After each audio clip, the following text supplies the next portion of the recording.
A profitable business can actually still go bankrupt. In fact, it's one of the most common reasons new e-commerce stores fail, and it happens way more often than you think. So today, let's fix that. So how does this even happen?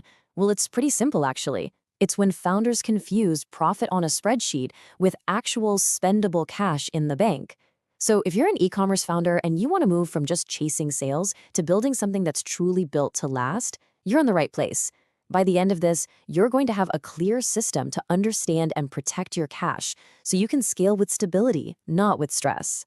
We're going to cover 5 key areas to get you there. First up, the core financial model you absolutely need to understand. Then I'll walk you through a super simple weekly review that'll give you total clarity. After that, we'll look at a tale of 2 stores so you can see exactly how this plays out.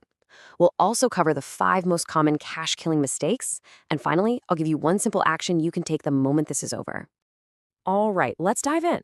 Everything, and I mean everything, starts right here. If you don't get this foundational model down, honestly, nothing else is going to matter. You have to understand the difference between revenue, profit, and cash flow. It's truly the first step to building a business that will actually last.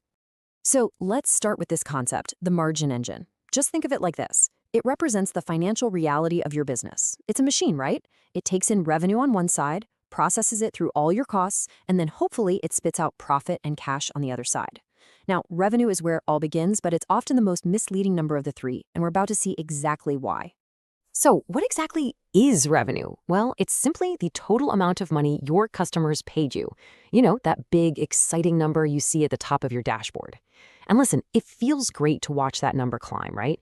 But it's what we call a vanity metric. It just proves that you're busy, that there's activity, but it tells you absolutely nothing about how healthy your business actually is. Okay, next up is profit, or what we also call margin. And you've got to think of this in 2 layers. The first layer is your contribution margin.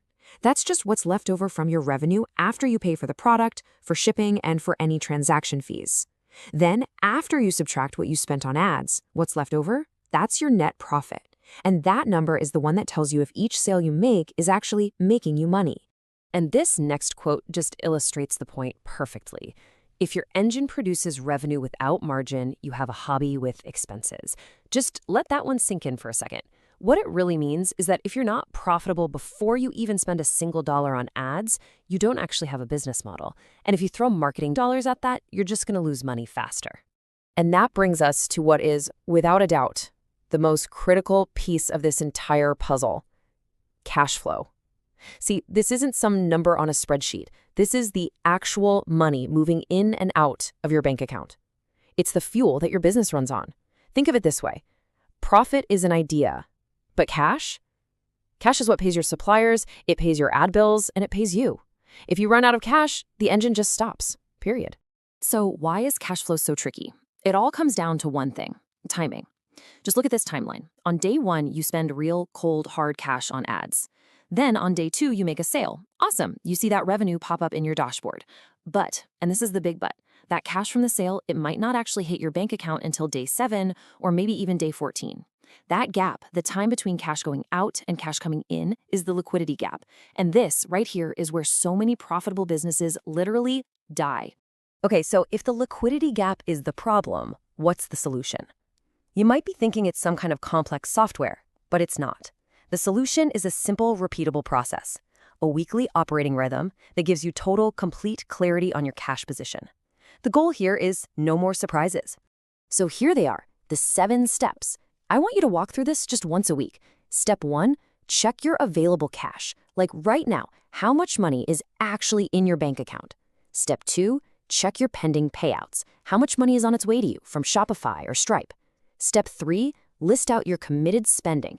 What bills do you already know you have to pay? Think software subscriptions, payroll, things like that. Step 4, list your owed payments. What do you owe to suppliers? Step 5 is super simple. You just calculate the gap between the money you have and the money you owe. Based on that reality, you do step 6. You set a realistic budget for next week. And finally, step 7, you update a simple scoreboard. This helps you see the trend over time so you can spot trouble long before it becomes a crisis.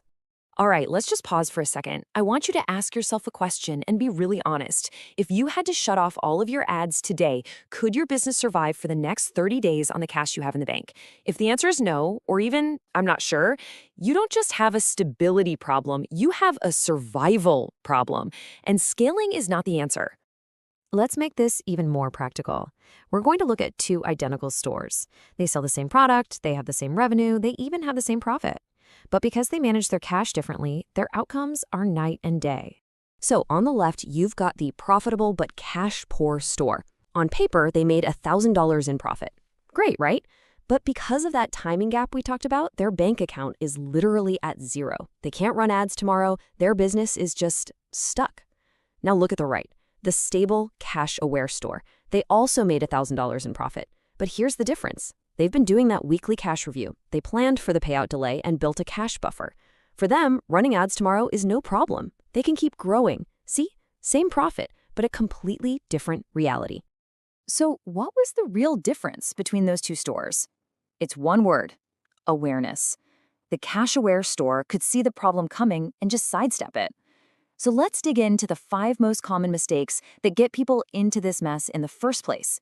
And more importantly, let's talk about how to fix them. All right, mistake number 1, confusing revenue with profit. The fix? You have to know your true net profit on every single sale. Number 2, guessing your break-even ad cost. Look, the fix isn't a guess, it's just math. Your break-even CPA is simply your contribution margin. Mistake 3 is ignoring those payout delays. The fix here is a mindset shift. You have to treat this as a serious operational risk, not just some annoyance. Number 4, scaling way faster than your cash can handle. And the rule here is so simple. Have enough cash in the bank to cover your entire payout gap.